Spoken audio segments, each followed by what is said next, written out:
So let us start sketching out the next exercise. And as I mentioned earlier, it is a very good way to analyze the geometry first. It is a very good thing to analyze the geometry. We have to identify the features, the options to be used, and the options which are available for us or which are present in Creo Parametric.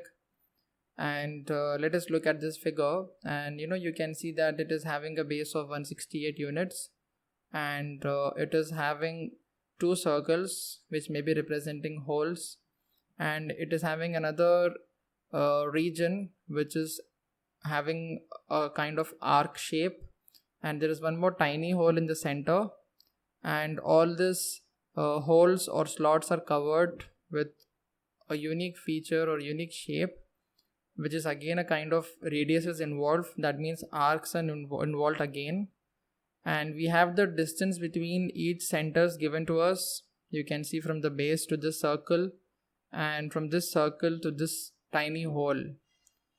And apart from that, we have the diameters given to us of each circle: 60 units, 24 and 40. So let us try to work on this. So first I will be creating a center line, and let me start from the base. So it is again totally the user's wish. If you want, you can try to start the figure from the top section and you can end up in the bottom, and if you want, you can start from the center and end up at the top, or if you want, you can directly start from the center as well, right? So the idea behind this kind of approach, you have to first know what are the tools you're having. No matter what designing software you're working with, if you are aware about all the tools, and you can just decide your approach on your own, right? There is no fixed procedures for this kind of drawings or geometrical designing anything. So you just have to try to analyze the figure and jump on the sketching part. Clear? So let me just I have created the vertical center line, and now let me just try to create a base of a symmetric base of 160 units, 168. Zoom to fit. Yeah, this is symmetric. Let me turn on the constraints. Yeah. Now I have a thickness of 24 units, which I can mirror on the other side also. 24.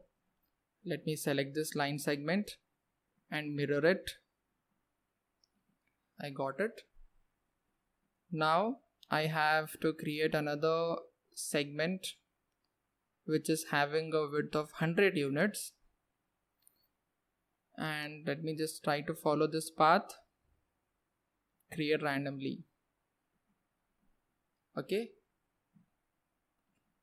and I need to adjust the distance. So I need to click on dimension, click on the line, click on the center line, again on the line, and middle click. So I have to enter this as 100 units. I can mirror this line on the other side.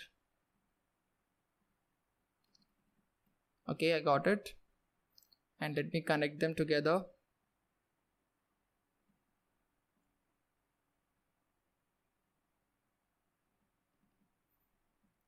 Right. Now let me create a circle of 60 diameter at a distance of 52 from the base.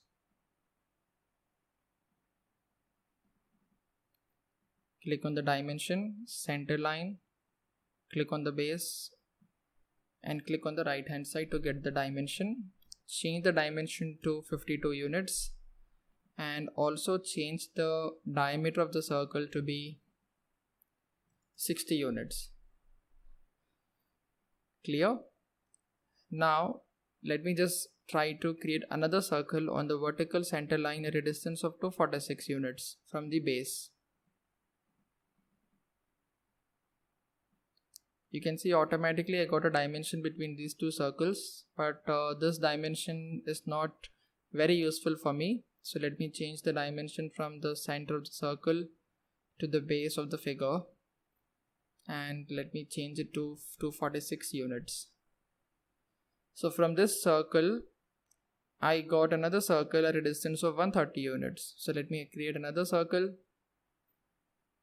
of dia 24 units.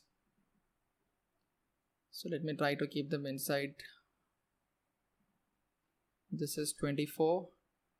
By the way, I have forgot to change the diameter of the circle. It is 40 units. So the circles are done. Now let me try to create arcs. You can see the first arc is around 26 radius, right? And I have another arc of 14 units which is present over here. So you can see I have 3 arcs over here.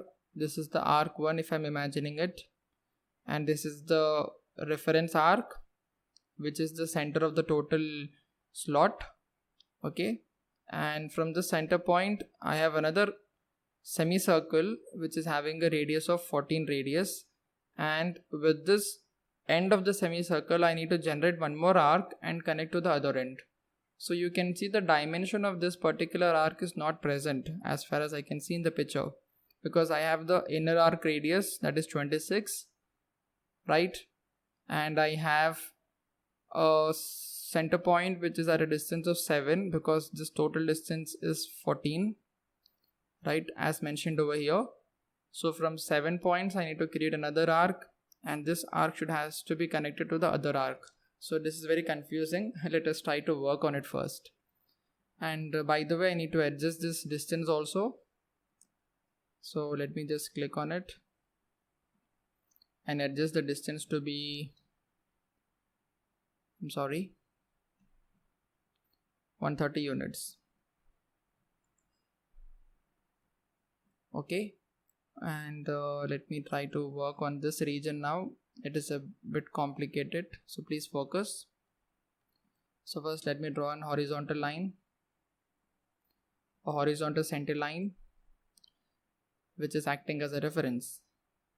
Now let me create an arc of 26 first.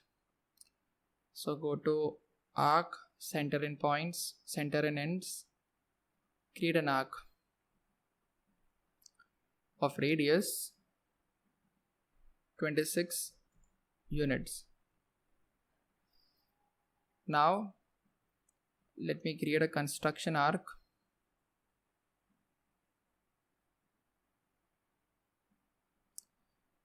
whose radius is 26. This is 26 plus I want to add 7 because it is given over here 14 units. This arc is 14 units. That means it is having a radius of 7 units each. So let me add 26 plus 7. Clear? And that is 33. So from this center I need to create an arc of 14. Let me turn off the construction mode. Use the center point. This is 14 units because this is 7. This will automatically be 14.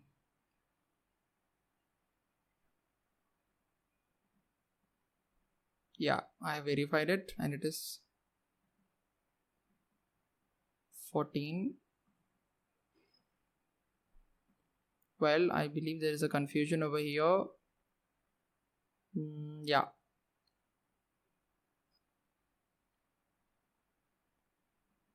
I need to change the dimension because this is radius, whereas I am assuming it to be diameter.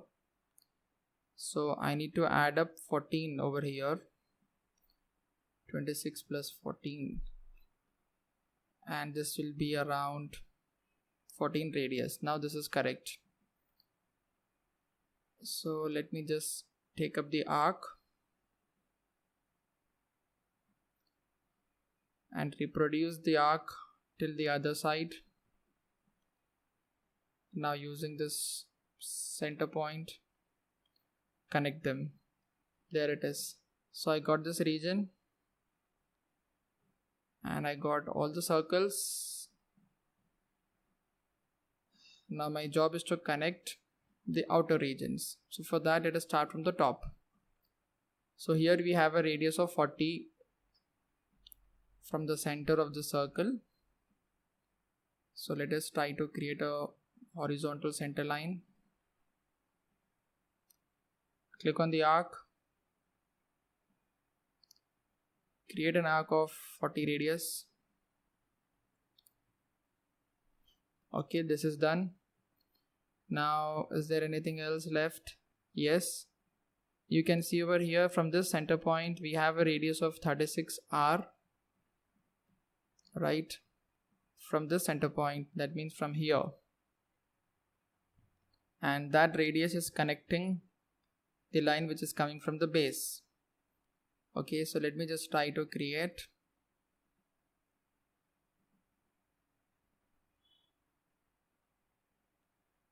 Okay, let me just try to create an arc of 36 radius.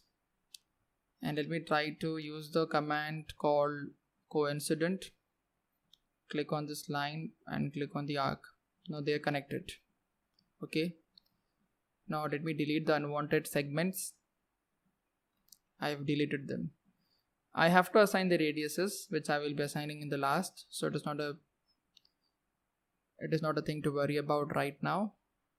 So let me just mirror it using the mirror command. I got it on the right hand side as well. Now we have another radius of 76 from this tiny circle in the center, and it is just moving on the top side, right? So let me create a arc from here. And let me see what am I getting over here. It is following the path, 76. I need to just extend it. Let me undo it and create again. So this is having a radius of 76. And I have another arc from the top, which is about 94. Let me just try to connect them randomly. Yep. It's not connecting.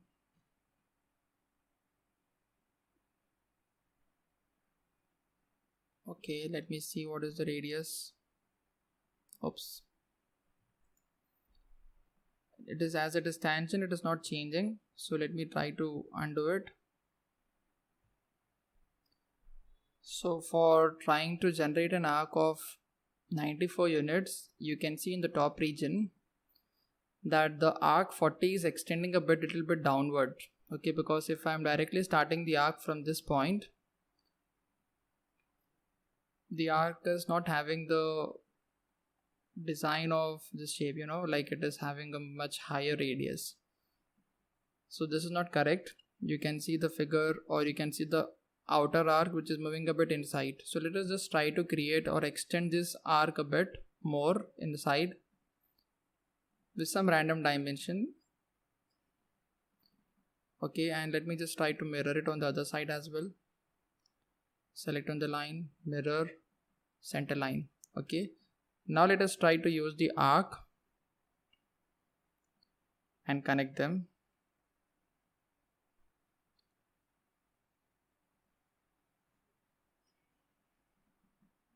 And let us adjust the radius to be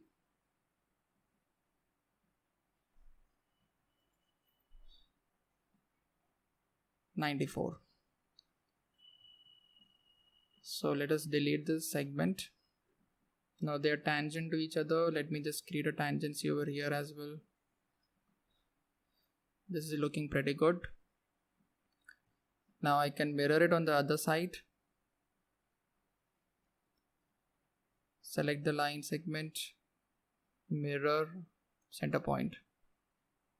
Again select the line segment, mirror, center line. Oops. Yeah. 1, 2, and 3. I got it. So I have to create radius of 6 units at this point.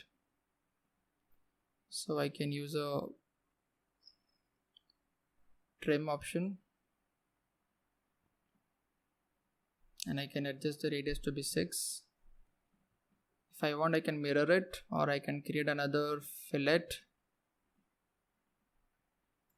6 units, and there is a fillet over here as well, that is 5 units.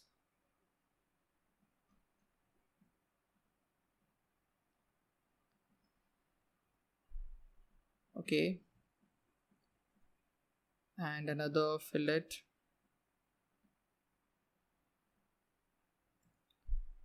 5 units. So there it is, I got the total drawing, and you can see that I have, let me just turn off the constraints.